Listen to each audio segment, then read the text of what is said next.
Europe 1.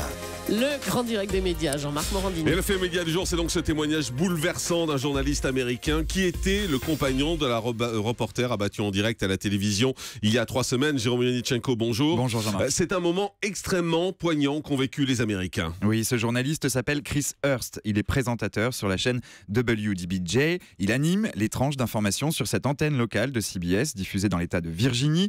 Et le 26 août dernier, il a probablement vécu les pires heures de son existence.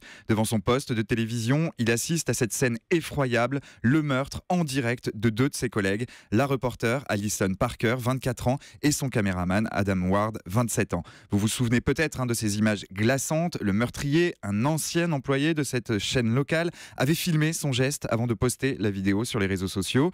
Et si la vie de Chris Hurst bascule à ce moment très précis, c'est parce qu'Allison Parker est sa petite amie. Ça fait 9 mois qu'ils vivent ensemble. Lorsqu'il réalise ce qui est en train de se passer sous ses yeux, il comprend qu'il vient de perdre 2 collègues, mais il comprend surtout qu'il vient de perdre l'amour de sa vie, abattu froidement devant des milliers de téléspectateurs. Et 3 semaines après ce drame qui a littéralement bouleversé l'Amérique, Chris Hurst a décidé de reprendre le chemin des studios télé. Oui, lundi dernier, 3 semaines jour pour jour après cet événement tragique, Chris Hurst est revenu à l'antenne, il s'est présenté face aux téléspectateurs et il a livré ce témoignage absolument bouleversant. Écoutez.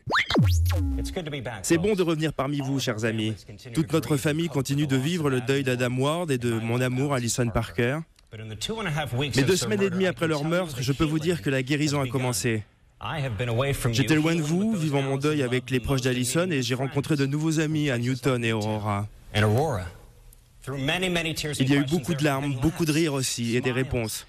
Je connais maintenant la réponse à ce que nous devons tous faire. Il faut prôner l'amour et non la haine. S'aimer les uns les autres, même les inconnus.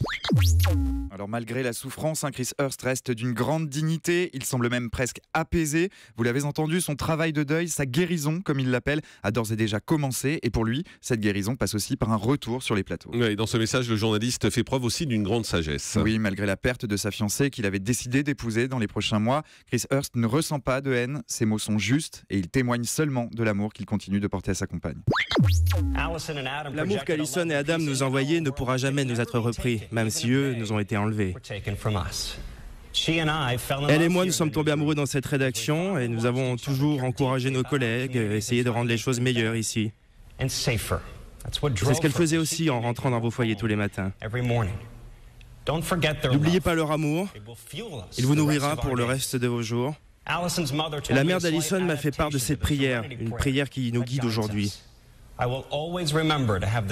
J'ai la sérénité d'accepter les choses irréversibles, j'ai le courage de changer ce que je peux changer, et j'ai la sagesse de faire la différence entre les deux. Alors ce message déchirant de Chris Hurst, c'est un message d'amour, et ce matin il résonne un peu comme une ultime déclaration à celle qui partageait sa vie. Merci beaucoup, Jérôme Yannichenko. Europe 1.